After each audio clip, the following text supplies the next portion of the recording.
clearly. Yes.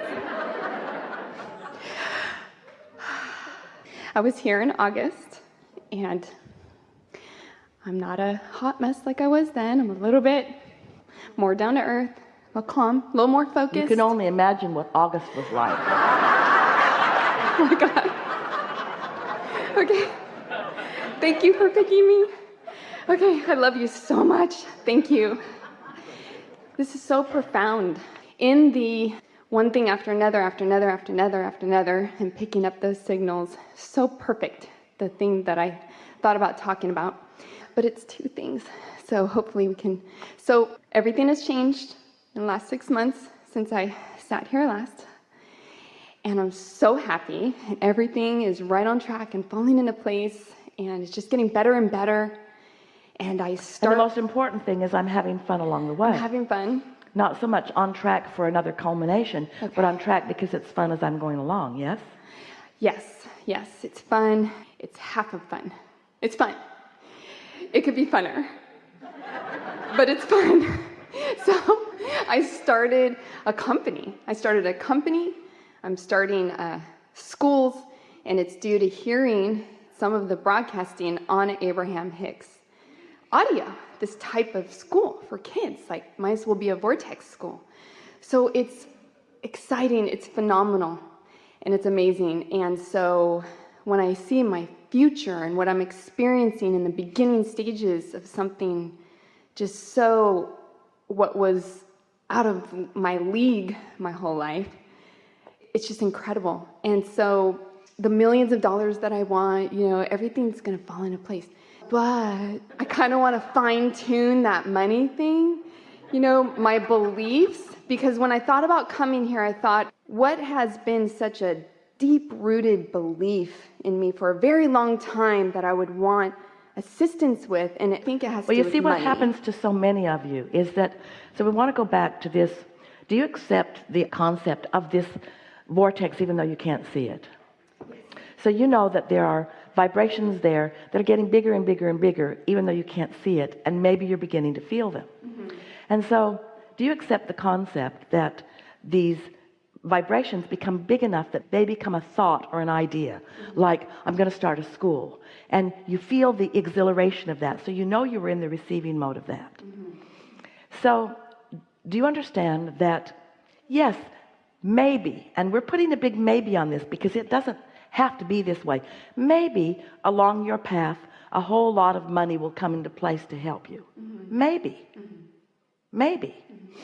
But if you can take money out of the equation and start cashing in your vibrational currency, because it doesn't take money for you to get the idea, and it doesn't take money for you to practice the idea, and it doesn't take money for you to be happy, and it doesn't take money for you to be in the receptive mode, and one thing leads to another and leads to another and leads to another, and maybe somewhere down the way there will be money that will come into the equation that will cause it to spike in a stronger way. Mm-hmm. But if you're hung up on getting to the money before you've moved down there, then you prevent yourself from moving down the vibrational path. Does that make sense to you? Yes.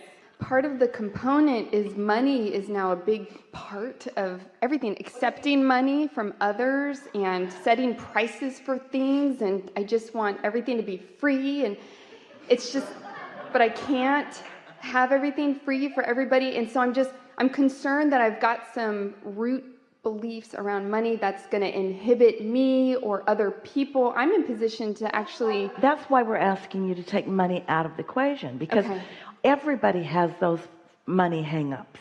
Okay. Almost everybody.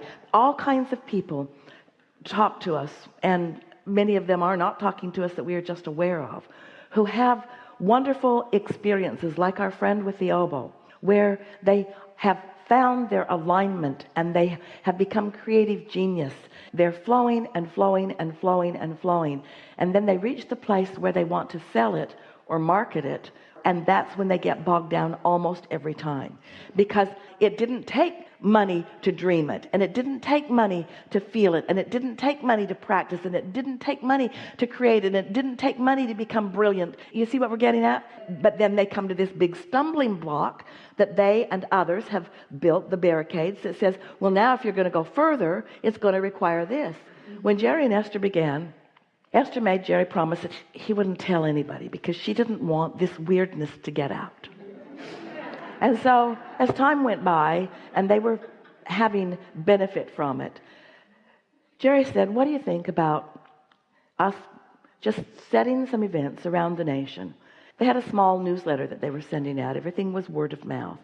And he said, we'll go to about 30 or 40 cities. And so he got a Courtyard Marriott book that was printed that showed where all the Courtyard Marriotts were. And he just circled the cities that he thought there would be enough population that there might be someone interested in coming and having a dialogue with Abraham. And Jerry said, it has to pay for itself. So as long as there's enough revenue to buy our airline tickets and our rental car and our sleeping room and the meeting room, then we'll stay in balance and off we'll go. And so they circled them and they deduced a price that they would charge, and it would take 20 people in order to cover all of that. And so there was no vibrational imbalance within them. Now they had other money.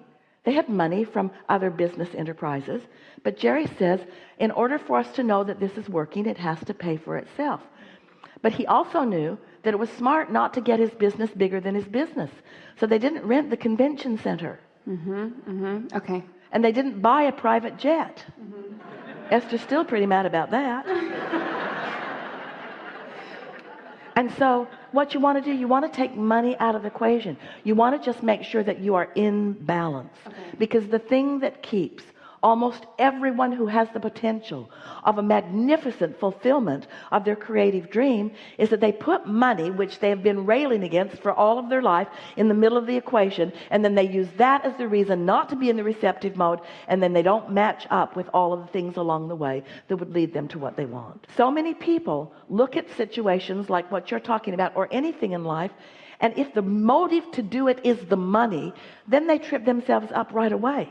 If the desire to do it is coming from your desire to connect and then assist others in connecting, that's a whole other thing, you see. Keep the money out of the equation and watch what happens. Okay, so I can just not even think about it. If I get hung up, I can just focus on something else, keep myself happy, chill, all those wonderful things. Well, if you accept the premise that your goal is to be in the receptive mode, and when you think about some things, it's easy to go there. And when you think about other things, it's difficult to go there. And when you think about money, it's difficult to go there. So you don't think about the things that make it difficult for you to go there. Okay. If you accept that it's not money you want, it's receptive mode. And if money's keeping you from receptive mode, then it's counterproductive. After a while, money won't keep you from receptive mode. It'll just be more of the natural process of things. It'll be the way that you expand. It'll be the way that you do more things. It'll be the way that you live life in a fuller way. It will be a way that you enjoy the happiness that you've found already in a stronger way. Yeah. But you have to ask yourself, is the concept of money, the idea of money, the conversation of money, is it conducive to me being in the receptive mode? If it is, then focus on it. If it isn't, then don't focus on it, or anything else for that matter. Okay. If you have a friend who has never believed in you, don't focus on that friend. If you have a friend who always believed in you, focus on that friend. Right. You see what we're getting at? Yes. So it's the cart before the horse thing. That's why people look for venture capitalists all the time. And venture capitalists who have money to spend. So venture capitalists evaluate the risk factor and they give their money to startup projects. And in the majority of cases, in far and away the majority of cases, the venture capitalists lose their money because the startup company was only looking for money. They didn't have the momentum of what they really wanted to go that took them further. You see? Right. Get that momentum going and the money will follow. Yeah. But don't ask for the money first. Right. Okay. Can I ask one more thing? Helpful? Was that helpful?